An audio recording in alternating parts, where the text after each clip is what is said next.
नमस्कार, मैं हूं गौरव अग्रवाल। सत्ता के सभी न्यूज मित्रों का स्वागत है। सबसे पहले सत्ते पे सत्ता, यानी 7 खबरें और दिलचस्प जानकारियां एक साथ। पहले आपको उत्तर प्रदेश के मदरसों को मिली लाइफलाइन के बारे में बताएंगे। सुप्रीम कोर्ट ने आज यूपी मदरसा एक्ट रद्द करने के इलाहाबाद हाईकोर्ट के फैसले पर रोक लगा दी है। इस फैसले ने यूपी के हजारों मदरसों को ऑक्सीजन देने का काम किया है, लेकिन कोर्ट ने इसके पीछे तर्क क्या दिया और इसका असर क्या होगा, इसके जवाब सत्ता की कुंजी में।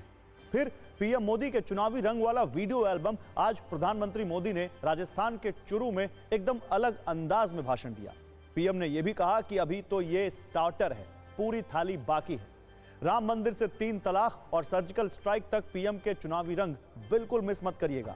इसके बाद सत्ता की एक कुंजी कांग्रेस के न्याय पत्र पर खोलेंगे, जिसे आज जारी कर दिया गया है।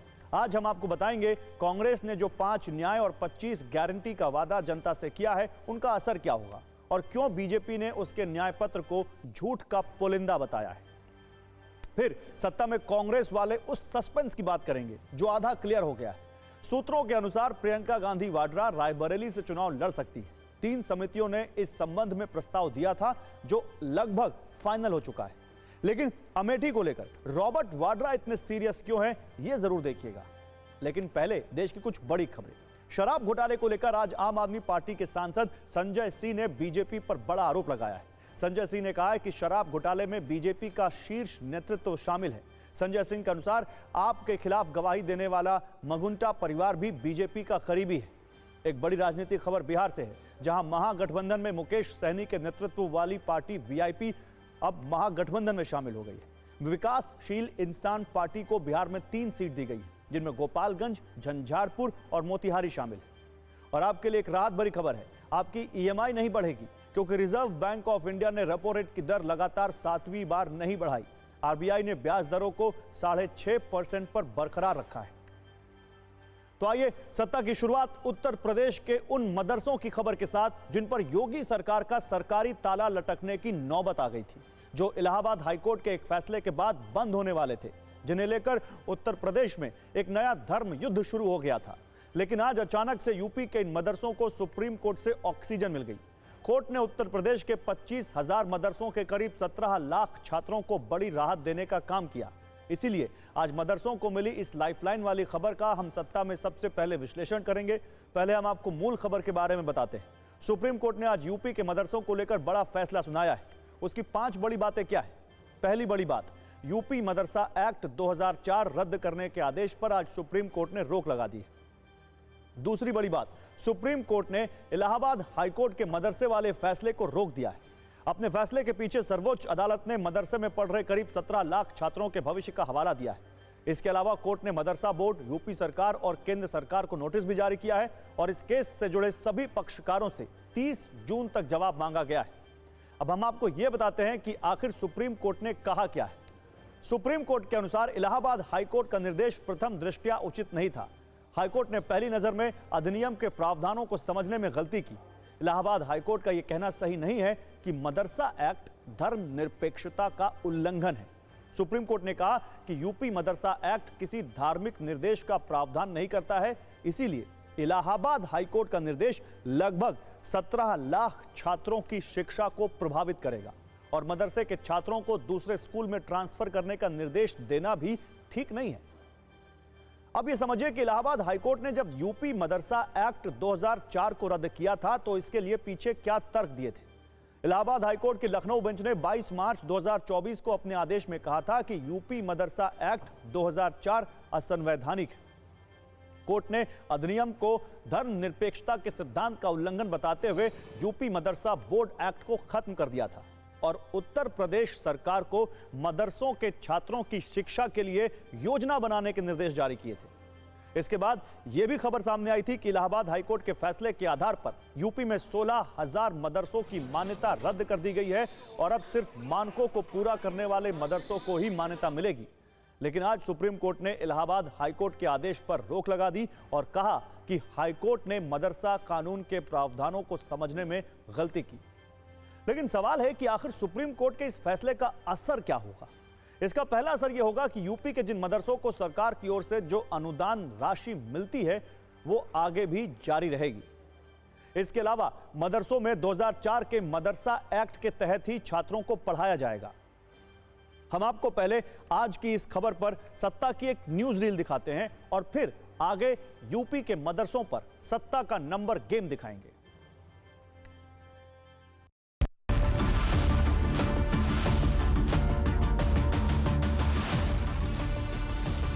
तो मदरसा की जो प्रावधान मदरसा बोर्ड के थे और जो वहाँ की प्रक्रिया थी मदरसे में शिक्षा की, वो मदरसों में शिक्षा की प्रक्रिया जो है वो जारी रहेगी जब तक कि इस पर पूरा फैसला नहीं आ जाए।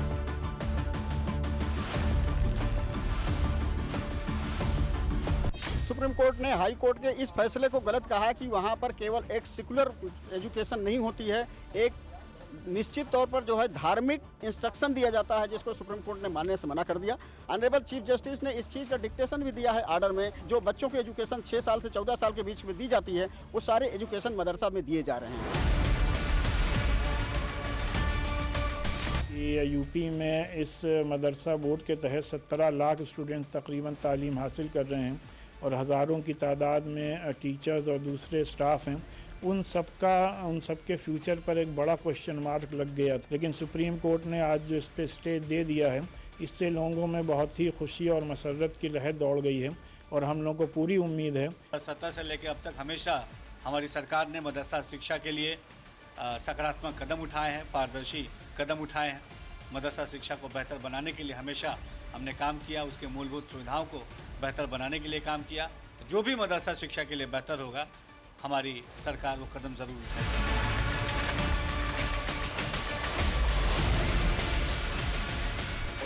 It is a very positive judgment, and how Mr. Yogi Adityanath government is going to respond to it, one has to wait and see. सरकार ने जो बोर्ड बनाया वह बोर्ड अरबी, फारसी और संस्कृत जैसे ओरिएंटल लैंग्वेजेस, प्राच्य भाषाओं के विकास के लिए, उनकी तरक्की के लिए बोर्ड बना। अरबी फारसी आप पढ़ रहे हैं तो निश्चित रूप से अरबी फारसी में क्या पढ़ेंगे, तो वो कुरान पढ़ेंगे।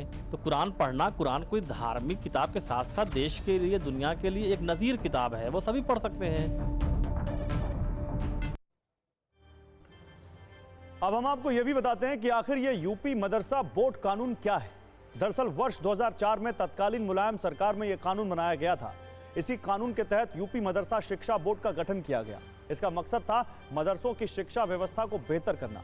इस कानून के तहत मदरसों को बोर्ड से मान्यता प्राप्त करने के लिए कुछ न्यूनतम मानकों को पूरा करना आवश्यक था, जिसके बाद बोर्ड मदरसों को पाठ्यक्रम, शिक्षण सामग्री और शिक्षकों के प्रशिक्षण के लिए भी दिशा निर्देश देता था। हालांकि बोर्ड में चेयरमैन से लेकर सदस्य तक सिर्फ एक ही धर्म विशेष मतलब मुसलमानों को रखा गया। उसमें भी शिया और सुन्नी मुसलमानों के लिए कोटा फिक्स कर दिया गया।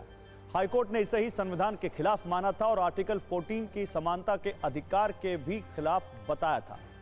इस मामले में याचिकाकर्ता की ओर से दलील दी गई कि जैन, सिख, ईसाई जैसे मजहबों से संबंधित सभी शैक्षिक संस्थानों को शिक्षा मंत्रालय के अंतर्गत संचालित किया जाता है, जबकि मदरसों को अल्पसंख्यक विभाग के तहत। इससे शिक्षा विशेषज्ञों और शिक्षा नीतियों के लाभ से मदरसे के छात्र वंचित रह जाते हैं। इस पर सुनवाई करते हुए ही इलाहाबाद हाईकोर्ट ने यूपी मदरसा एक्ट रद्द किया था, लेकिन आज इस फैसले पर देश की सबसे बड़ी अदालत ने रोक लगा दी है। अब हम आपको यूपी के मदरसों पर सत्ता में न्यूज का नंबर गेम भी दिखाते हैं।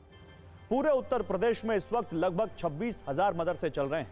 इनमें से 12,800 मदरसों ने रजिस्ट्रेशन के बाद कभी रिन्यूअल नहीं करवाया। 8,500 मदरसे ऐसे हैं जिन्होंने कभी रजिस्ट्रेशन ही नहीं कराया, जबकि 4,600 मदरसे रजिस्टर्ड हैं और अपने से ही खर्च करते हैं।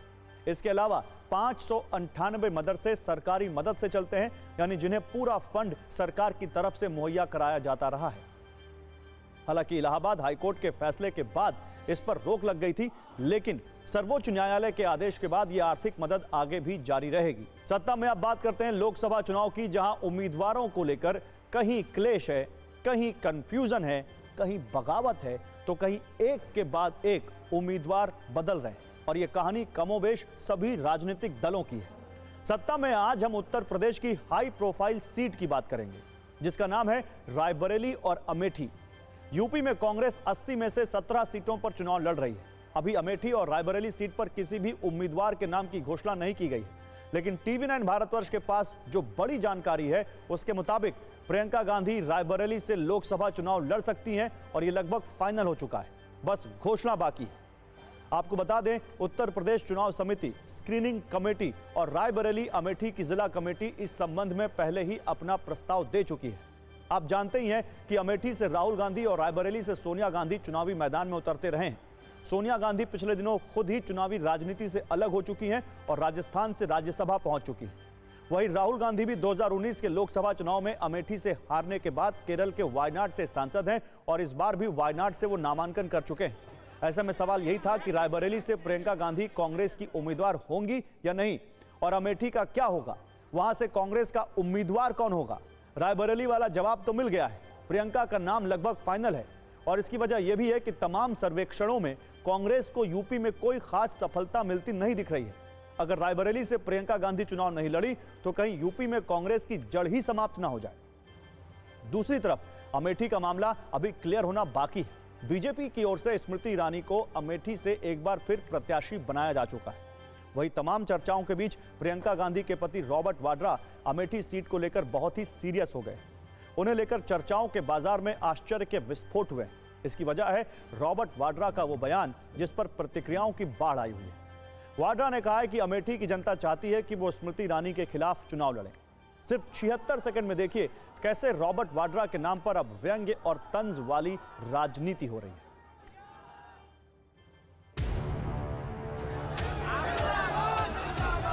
मैं तो तभी तैयार हूं अगर लोगों को लगेगा कि मैं उनके लिए कुछ बदलाव ला सकता हूं, उनके लिए कुछ फ़ायदा हो सकता है। अगर कांग्रेस पार्टी खुश है कि मैं करूं और अगर मेरे परिवार का आशीर्वाद है तब मैं तैयार हूं।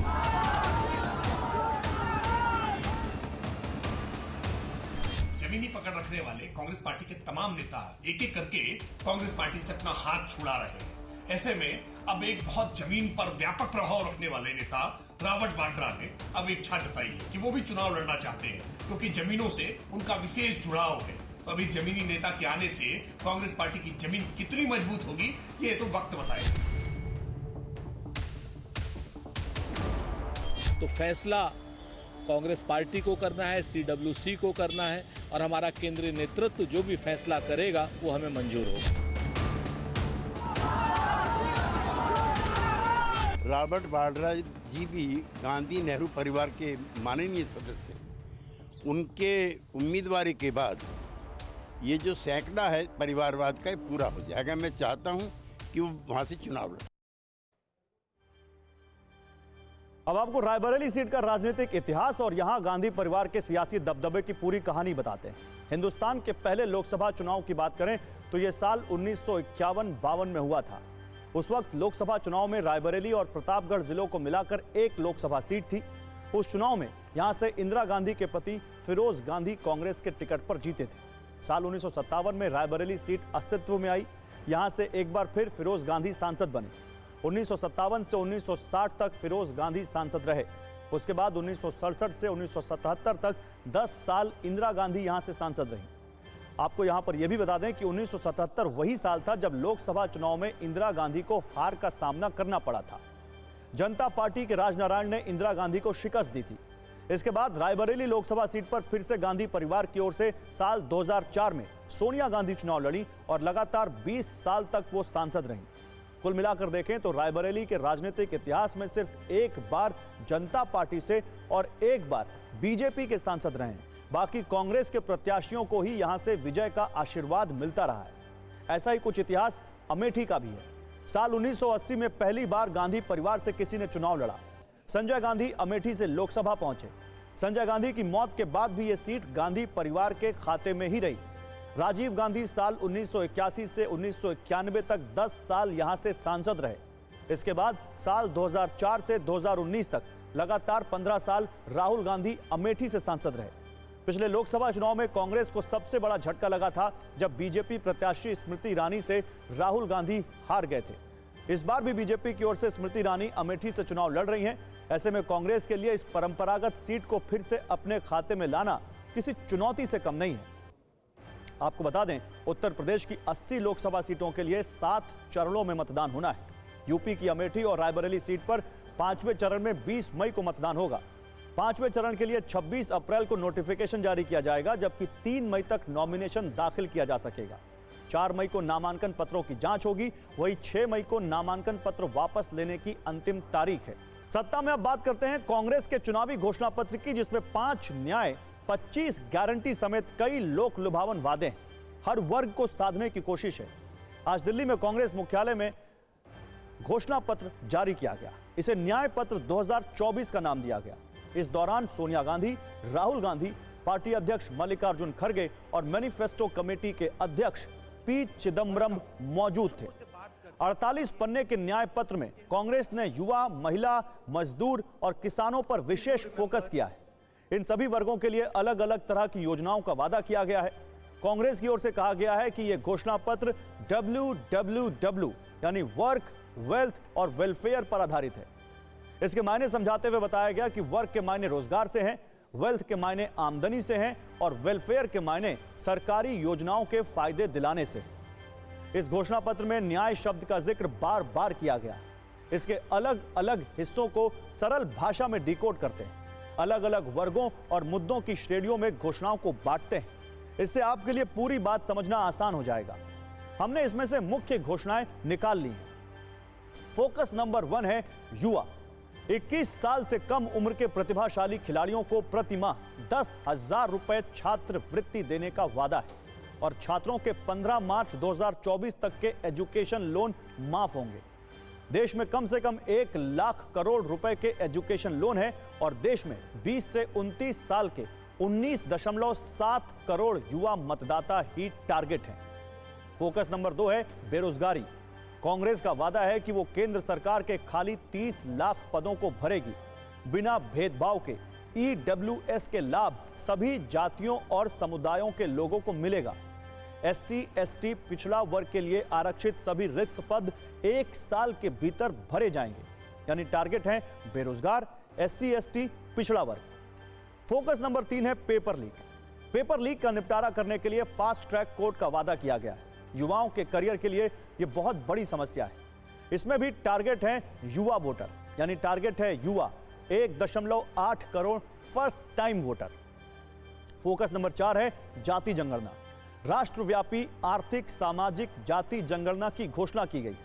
जातियों, उपजातियों की आर्थिक सामाजिक स्थिति का पता लगाने की बात है। यह घोषणा बताती है कि पिछड़ा वर्ग और जातियों की राजनीति कांग्रेस के एजेंडे में है। फोकस नंबर 5 है महिला, गरीब भारतीय परिवारों के लिए महालक्ष्मी योजना की घोषणा है। हर साल गरीब परिवारों की महिलाओं को 1 लाख रुपए देने की और केंद्र की नौकरियों में 50% आरक्षण। टारगेट है 47.1 करोड़ महिला वोटर। फोकस नंबर 6 है किसान। स्वामीनाथन आयोग की सिफारिशों के मुताबिक MSP की कानूनी गारंटी देने और MSP सीधे किसानों के बैंक खाते में डिजिटल रूप में जमा करने की बात है। टारगेट है करीब 12 करोड़ किसान। फोकस नंबर 7 है बुजुर्ग। 1,000 रुपए की पेंशन बुजुर्गों को दी जाएगी। रेल और सड़क यात्रा में छूट दी जाएगी, जो फिलहाल बंद है। इसके जरिए देश के करीब 15 करोड़ बुजुर्गों को साधने की कोशिश है। फोकस नंबर 8 है चुनावी प्रक्रिया। 1 नेशन 1 इलेक्शन का विरोध करने का वादा है। साथ ही यह भी कहा गया है कि ईवीएम मतदान ईवीएम के जरिए ही होंगे, लेकिन वीवीपैट की पर्ची से मिलान किया जाएगा। फोकस नंबर 9 है दल बदल। 10वीं अनुसूची में संशोधन का वादा है। इससे दल बदल करने पर विधानसभा या संसद की सदस्यता खुद समाप्त हो जाए। फोकस नंबर 10 है केंद्रीय एजेंसियां। पुलिस और केंद्रीय एजेंसियां सख्ती से कानून के अनुसार काम करेंगी। हर मामले को संसद या राज्य विधानमंडलों की निगरानी में लाया जाएगा। कांग्रेस के घोषणा पत्र को बीजेपी खोखला बता रही है। बीजेपी का कहना है कि यह न्याय पत्र नहीं बल्कि झूठ का पुलिंदा है। जहां कांग्रेस के नेता इसे देश के लिए अहम बता रहे हैं, वही बीजेपी का कहना है बीजेपी का न्याय रिश्ता से कोई लेना देना नहीं। उधर कांग्रेस का कहना है कि बीजेपी का न्याय से कोई लेना देना नहीं।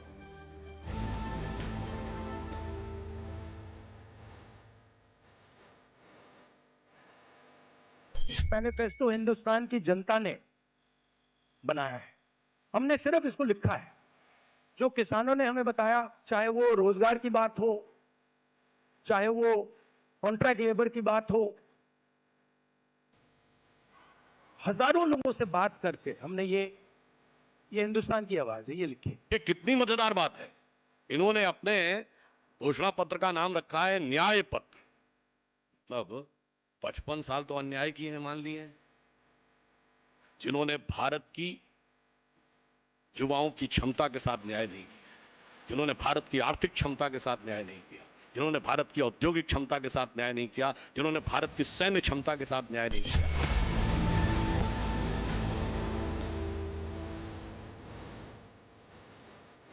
बहुत जरूरी है कि जनता इस बात को समझे कि ये नॉर्मल चुनाव नहीं है, ये लोकतंत्र को बचाने का, संविधान को बचाने का चुनाव है और इसको लड़ना और जीतना बहुत जरूरी है। धर्म का, झूठों का पुलिंदा और दूसरी तरफ भरोसे की गारंटी।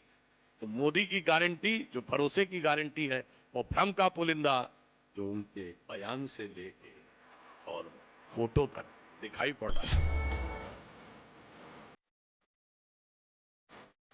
सामाजिक आर्थिक समानता के लिए हर व्यक्ति और हर वर्ग की गिनती या जातीय जनगणना होगी, जिससे सबको फायदा होगा। किसान, गरीब, मजदूर, युवा सबके साथ अन्याय करते हुए उन्होंने अपना समय गुजारा। ऐसे में उनके द्वारा न्याय शब्द उनके मुंह पे शोभा नहीं देता है।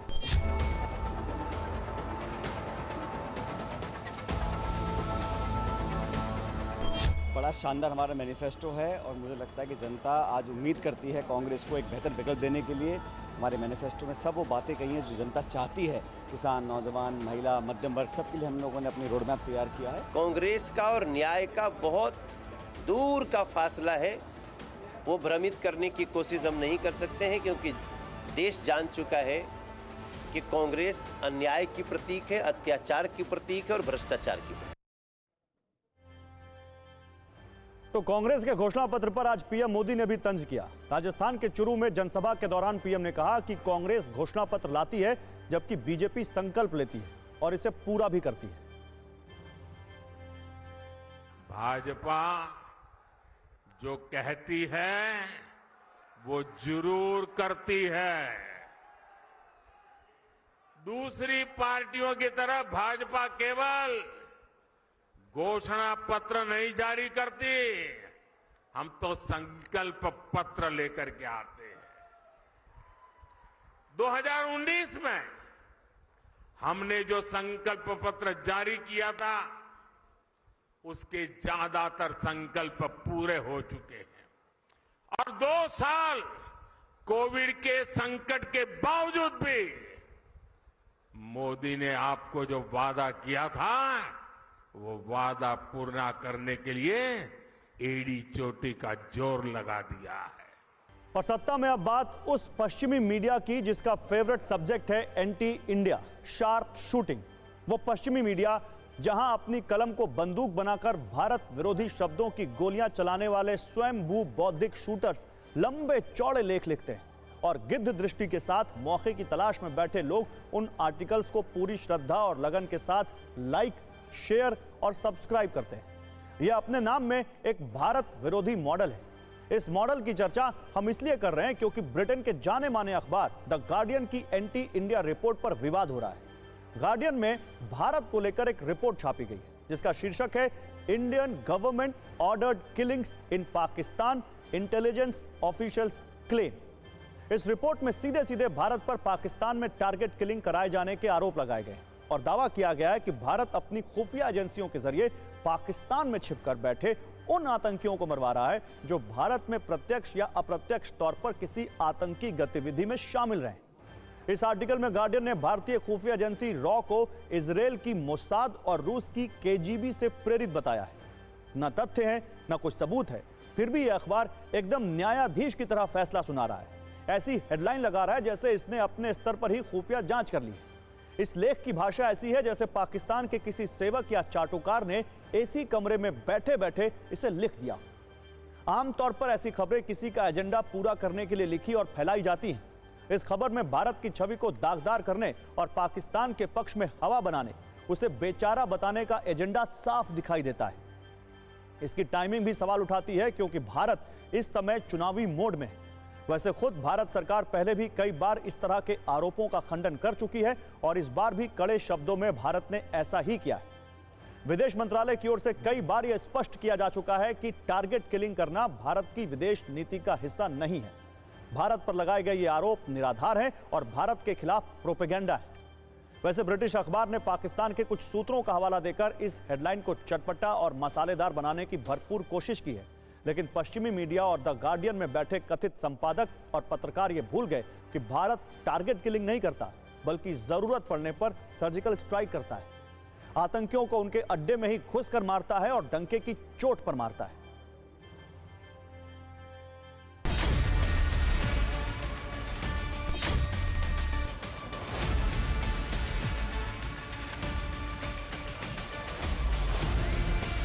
छोटे छोटे देश आज जो आटे के लिए तरस रहे हैं, उनके आतंकी हम पर हमला करके चले जाते थे। मोदी ने कहा ऐसे नहीं चलेगा। आज का भारत घर में घुसकर मारता है। इस ढंग की खबरें आ रही हैं।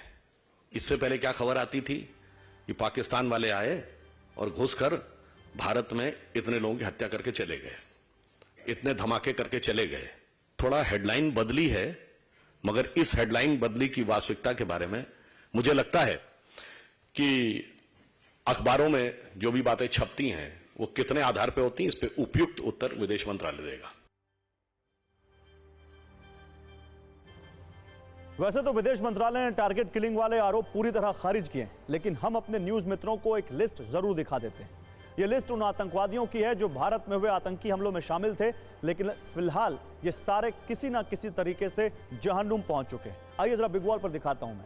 इनमें एक नाम है मौलाना रहीम, जिसे 13 नवंबर को 2023 में कराची में मार दिया गया था। मौलाना रहीम जिसकी हम बात कर रहे हैं, मौलाना रहीम पुलवामा हमले का मास्टरमाइंड था और कराची में इसको ढेर कर दिया गया। इसी तरह अकरम गाजी, जिसको 9 नवंबर 2023 को पाकिस्तान के बाजौर में उसकी हत्या कर दी गई और अकरम गाजी लश्कर का आतंकी था। इसके अलावा जम्मू के आर्मी कैंप पर हमला करने वाले आतंकियों में शामिल ख्वाजा शाहिद को 5 नवंबर 2023 को POK में मार दिया गया था। इतना ही नहीं, दो नाम और हैं। 30 सितंबर 2023 को आतंकी मुफ्ती कैसर फारूकी की कराची में हत्या कर दी गई थी, जबकि मोहम्मद रियाज नाम के आतंकी को 8 सितंबर 2023 को पाकिस्तान के रावलकोट से किसी ने जहन्नुम पहुंचा दिया था। इसके अलावा यह लिस्ट मुल्ला बरहुर और शाहिद लतीफ जैसे कई आतंकियों से भरी पड़ी है जो भारत में आतंकी हमलों में शामिल रहे हैं और पाकिस्तान में मारे जा चुके हैं। इनकी मौत रहस्यमय तरीके से हुई है, लेकिन गार्डियन अखबार पूर्वाग्रह से इतना ग्रस्त है कि उसने सारे फैसले पहले ही कर लिए। कलम में भारत विरोध वाली स्याही हो या कि बोर्ड में या कीबोर्ड में एंटी इंडिया एनर्जी हो, तो फिर ऐसे ही लेख प्रकाशित होते हैं। अरविंद केजरीवाल की सलाखों वाली तस्वीर को लेकर राजनीतिक तकरार छिड़ गई। दरअसल कल अरविंद केजरीवाल की पत्नी सुनीता केजरीवाल ने वीडियो संदेश दिया था, जिसके बैकग्राउंड में शहीद भगत सिंह और डॉक्टर भीमराव अंबेडकर के साथ अरविंद केजरीवाल की भी तस्वीर थी। बीजेपी का कहना है कि खुद को महापुरुषों के समान मानना गलत है। सिर्फ यही नहीं, शहीद भगत सिंह के रिश्तेदारों ने भी इस पर सवाल उठाए।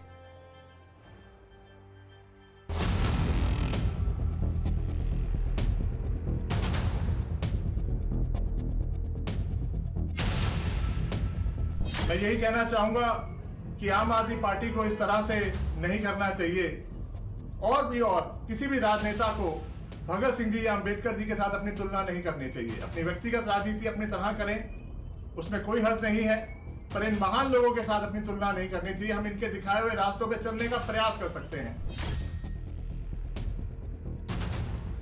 देखिए, मैं समझता हूँ कि ये विषय नहीं है।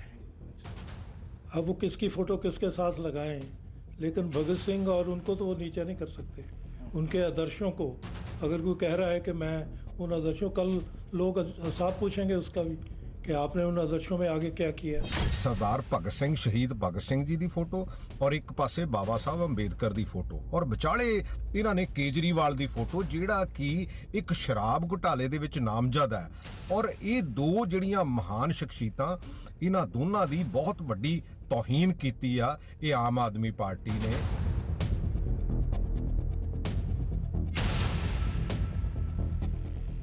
संविधान निर्माता डॉक्टर भीमराव अंबेडकर और शहीद आजम सरदार भगत सिंह के समानांतर केजरीवाल का फोटो लगाकर प्रेस कॉन्फ्रेंस की जा रही है। ये डॉक्टर भीमराव अंबेडकर जैसे महान पुरुष और शहीद आजम भगत सिंह का अपमान किया जा रहा है।